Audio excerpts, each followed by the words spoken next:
Hey, Mike here. So I'm sure you've been following the series on the book of Genesis. Today we're going to look at Genesis chapters 32 and 33, the creation of Israel. It's an important one. So Jacob went on his way, and the angels of God met with him. When Jacob saw them, he exclaimed, "This is the camp of God." So he named that place Mahanaim, which means two camps. Angels of God and Jacob's camp together. Jacob sent messengers on ahead to his brother Esau to the land of Seir, the region of Edom. He commanded them, "This is what you must say to my lord Esau. This is what your servant Jacob says. I have been staying with Laban until now. I have oxen, donkeys, sheep, male and female servants, and I have sent this message to inform the Lord, so that I might find favor in your eyes." The messengers turned to Jacob and said, "We went to your brother Esau, and he is coming to meet with you, and he has 400 men with him." Now keep in mind that Jacob basically stole Esau's birthright and tricked their father into affirming it, leaving Esau with nothing. So you'd think he might hold on to a grudge. This is why we see this. Jacob was very afraid and upset, so he divided the people who were with him into two camps, as well as flocks, herds, and camels. If Esau attacks one camp, he thought, then the other camp would be able to escape. Then Jacob prayed, "O God, my father, Abraham, God of my father Isaac, O Lord, you said to me, 'Return to your land and to your relatives, and I will make you prosper.' I am not worthy of all the faithful love you have shown your servant. With only my walking stick, I crossed the Jordan, but now I have become two camps.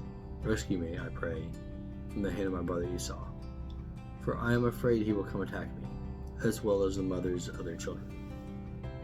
But you said, 'I will certainly make you prosper and make your descendants like the sand of the seashores, too numerous to count.'" Now, this is hyperbole, of course, which is actually a form of comedy that was commonly used in those days. Think back to like Jesus talking about, "Don't point out the speck in your brother's eye until you take the plank out of your eye." People would have busted out laughing when they heard that. Of course, the sand is finite in number, and so are his descendants. Humans won't just be able to not count them. I assume since this work is fairly hard in communities you would tend to wonder about. Back to scripture though.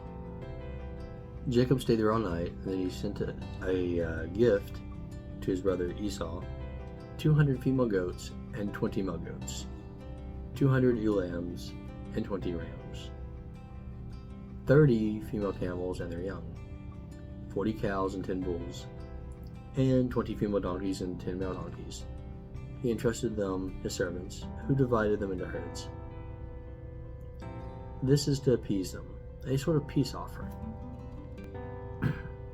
He told his servants, "Pass over before me, and keep some distance between one herd and the next."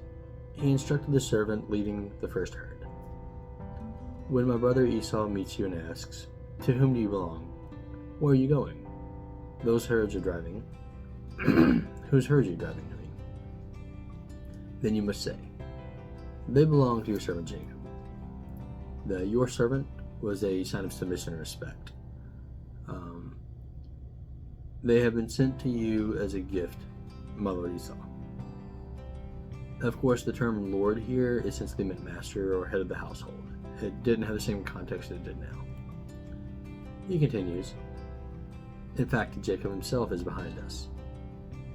He also gave these instructions to the second and third servants, as well as all those who were following the herds, saying, "You must say the same thing to Esau when you meet him. You must also say, 'In fact, your servant Jacob is behind us.'" Jacob thought, "I will first appease him by sending a gift ahead of me. After that, I will meet him.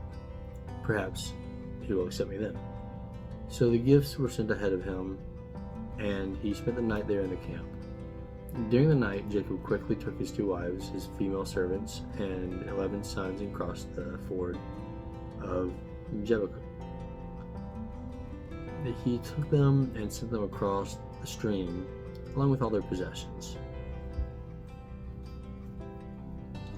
Jacob's really afraid of this guy, but he is trying to make it right. So Jacob was left alone, and a man wrestled with him until daybreak. When the man saw that he could not defeat Jacob, he struck the socket of his hip, so that the socket of Jacob's hip was dislocated while he wrestled there. Then the man said, "Let me go, for dawn is breaking." "I will not let you go," Jacob says, "unless you bless me." This got kind of weird. The man asked him, "What is your name?" He answered, "Jacob." The man said, "You will no longer be called Jacob," the man told him, "but Israel, because you have fought with God and with men, and have prevailed." Then Jacob asked, "Please tell me your name." The man said, "Why do you ask my name?" So that it was not God he was fighting with, but a messenger, simply relaying a message from God. In fact, this was an angel, who almost always are confused when people ask what their name is. Then God blessed Jacob there, and Jacob named the place Peniel, which he was explaining, "Certainly I have seen God face to face and have survived." Again, this is a messenger from God. The sun rose over him and crossed over Peniel, but he was limping because of his hip. That is why to this day the Israelites do not eat the sinew which is attached to the socket of the hip. Also, why would you eat that? Because the socket of Jacob's hip near the attached sinew was struck.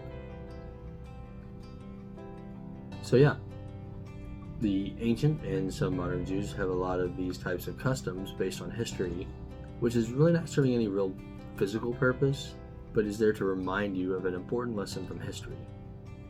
For example, a child might ask, "Why don't we eat this part?" And then you can tell them the story. I wish we had more of this in modern day Christianity. Anyway, moving on to chapter 33, we see this. Jacob looked up and saw that Esau was coming along with 400 men. So he divided the children among Leah, Rachel, and the 2 female servants, and put the servants and their children in the front, with Leah and her children behind them, and Rachel and Joseph behind them. But Jacob himself went on ahead of them, and he bowed toward the ground 7 times as he approached his brother. Jacob is terrified of what his brother is going to do to him.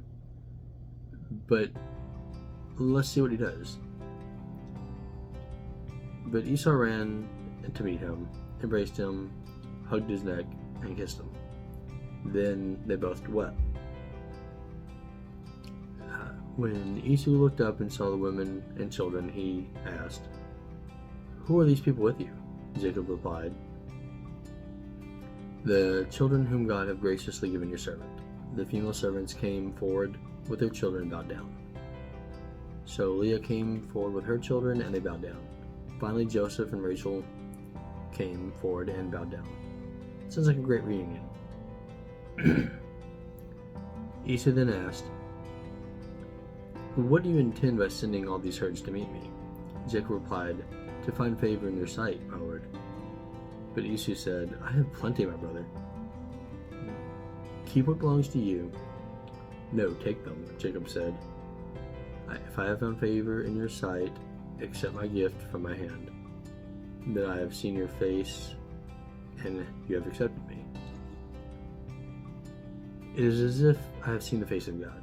Please take my present that was brought to you, for God has been generous to me, and all I have need." When Jacob urged him, he took it. Then Esau said, "Let's be on our way. I will go up in front of you." But Jacob said to him, "My Lord knows that the children are young." and that I have to look over the sheep and the cattle nursing the young. If they are driven too hard for even a single day, the animals will die. Let my Lord go ahead of his servant, and I will travel more slowly, at a pace of the herds and the children, until I come to my Lord at Seir. So Esau said, "Let me leave some of the men with you." "Why do that?" Jacob said. "My Lord has already been kind enough to me." So on that same day, Esau made his way back to Seir. But Jacob traveled to Succoth, where he built himself a house and made shelters for his livestock. That is why the place is called that.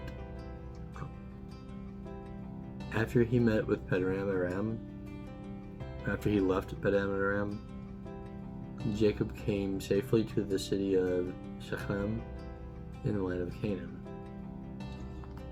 and he camped there the city all night.